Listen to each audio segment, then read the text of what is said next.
Bem, vamos falar um pouquinho sobre carregamentos dos elementos estruturais.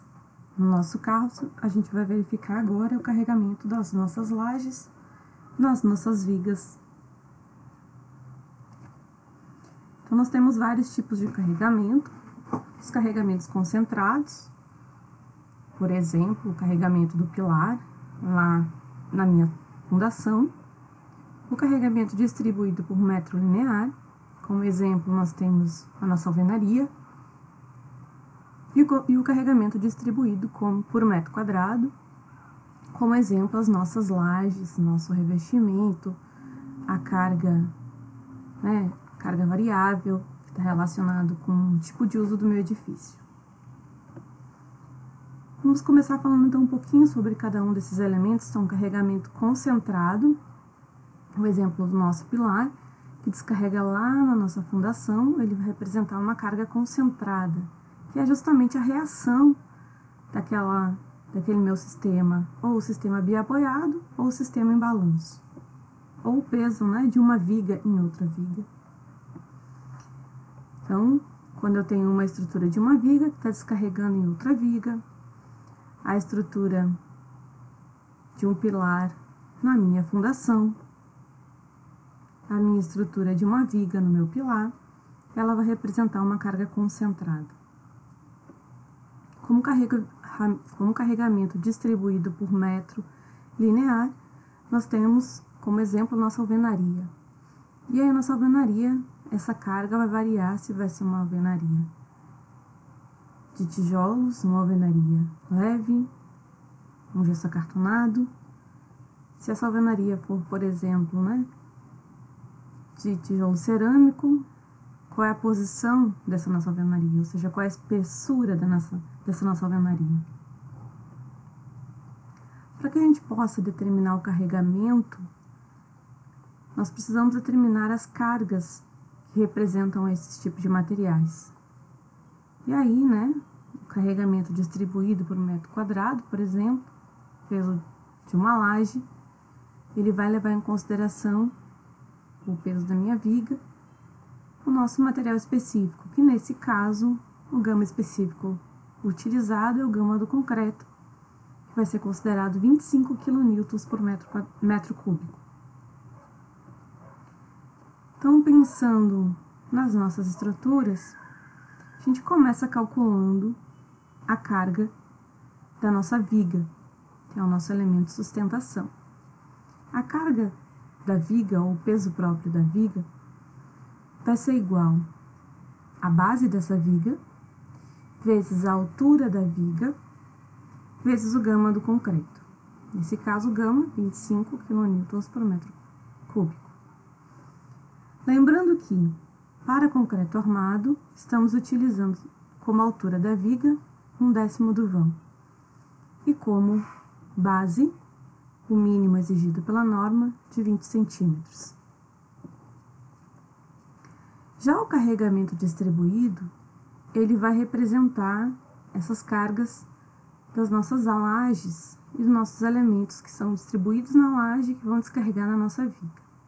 Para levar em consideração a nossa laje, nós precisamos de dois elementos fundamentais. Um é a área de influência, então precisamos definir a área de influência que está relacionada com a nossa viga, e também a espessura da laje. Como área de influência, nós teremos que determinar os ângulos para cada carga que vai cair nesse meu elemento estrutural. Se a gente estiver trabalhando com dois apoios do mesmo tipo, lembrando que os nossos apoios, basicamente, vão se dividir em engaste, quando a gente tem uma laje e ela está engastada na laje imediatamente ao lado, ou seja, L1 engasta em L2, L2 engasta em L1, nós teremos as lajes engastadas. E as lajes de bordo, em que elas estão apenas apoiadas nas nossas vigas. Então, laje engastada e laje apoiada. Quando nós tivermos o mesmo tipo de apoio, ou seja, se nós tivermos uma junção de dois engastes, ou uma junção de dois tipos de laje apoiada, nós vamos utilizar o ângulo entre esses dois apoios de 45 graus. Se nós tivermos apoios diferentes, ou seja, um engaste e um apoio, uma laje simplesmente apoiada, nós vamos utilizar 60 graus a partir do lado engastado. E 90 graus quando nós estivermos tratando de apoio vinculado ou, quando a gente tem borda livre. Então, como eu falei, se nós tivermos duas bordas simplesmente apoiadas, o nosso ângulo formado vai ser o ângulo de 45. E se nós tivermos duas bordas engastadas, também 45. Mas se nós tivermos uma borda apoiada e uma borda engastada, 60 e 30. 60 para o lado do engaste, da borda que estiver engastada. Com isso, nós vamos definir quais são as áreas que vão atuar sobre as nossas vigas.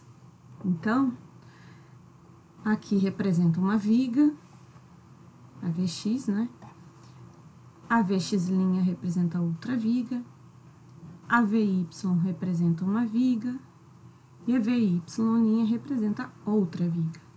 Então, para cada uma dessas vigas, nós precisamos determinar as áreas que estão caindo sobre ela. Então, por exemplo, sobre a nossa viga VX, a área que cai sobre ela é a área AX. Sobre a nossa viga VY, a área que cai sobre ela é a nossa área AY. Sobre a nossa viga VX, V'X, a área que cai sobre ela, a linha X. Sobre a nossa viga V'Y, a área que cai sobre ela, a linha Y. Isso significa dizer que nós vamos ter que calcular todas essas áreas. Então, precisamos definir o ângulo, criar essas linhas de divisão e aí, então, verificar qual é o valor de cada uma dessas áreas. Estipulada a área de influência que cai sobre a minha área de influência da laje, que cai sobre essa minha viga, nós vamos determinar, então, o peso próprio da laje.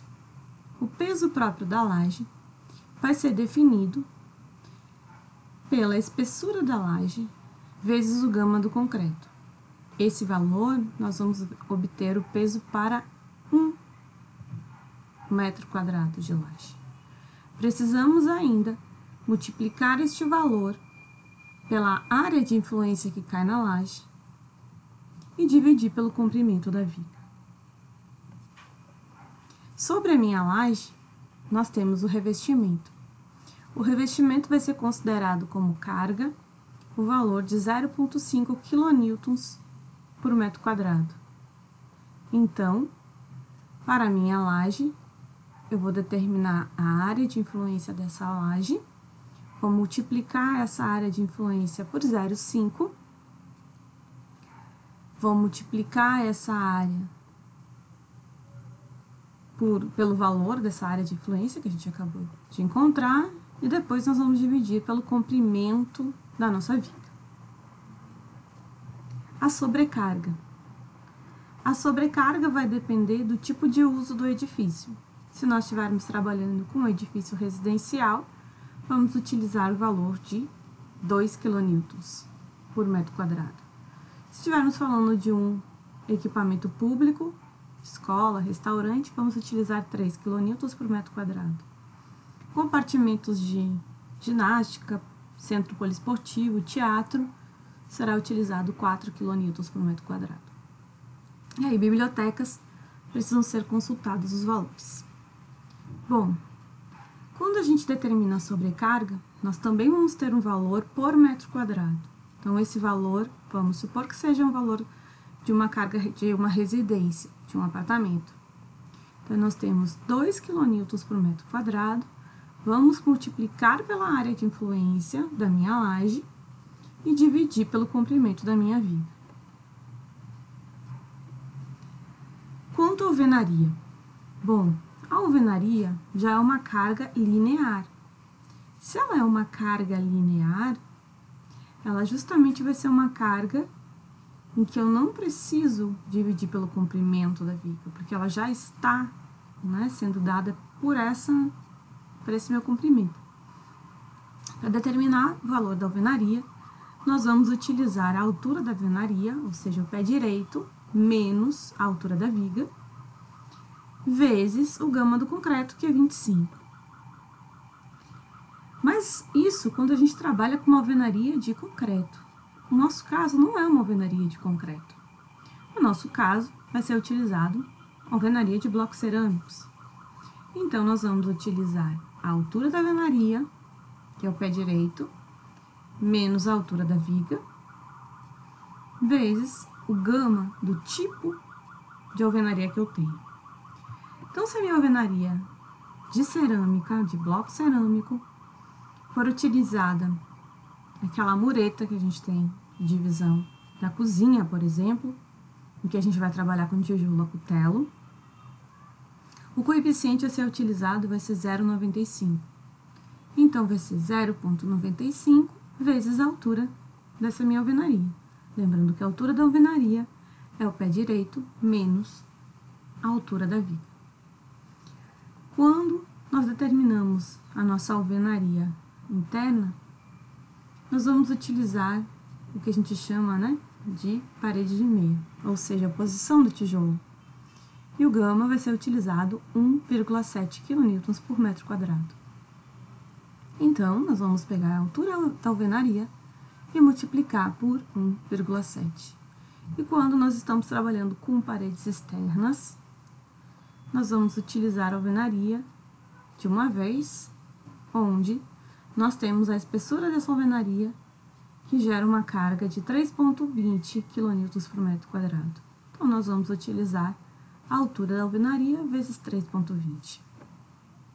E estamos representando as cargas que vão se sobrepondo na nossa estrutura. Por fim, nós vamos ter que determinar a reação que cai no nosso pilar. Para aquele sistema biapoiado, nós vamos ter um sistema de carga, e sobre esse sistema de carga, precisamos determinar a reação que vai cair nesse pilar, ou seja, a carga que está caindo no pilar. E, posteriormente, a carga que está caindo na fundação. A carga que cai na fundação vai ser a carga das vigas que estão descarregando no pilar, mais o peso próprio do meu pilar. O peso próprio do meu pilar vai ser o volume do pilar, ou seja, base, vezes a altura, vezes o comprimento do pilar, vezes o gama do concreto, que é 25. Então, eu posso dizer que o carregamento do meu pilar vai ser igual a base, vezes a altura, vezes o pé direito, vezes o gama do concreto, que é 25.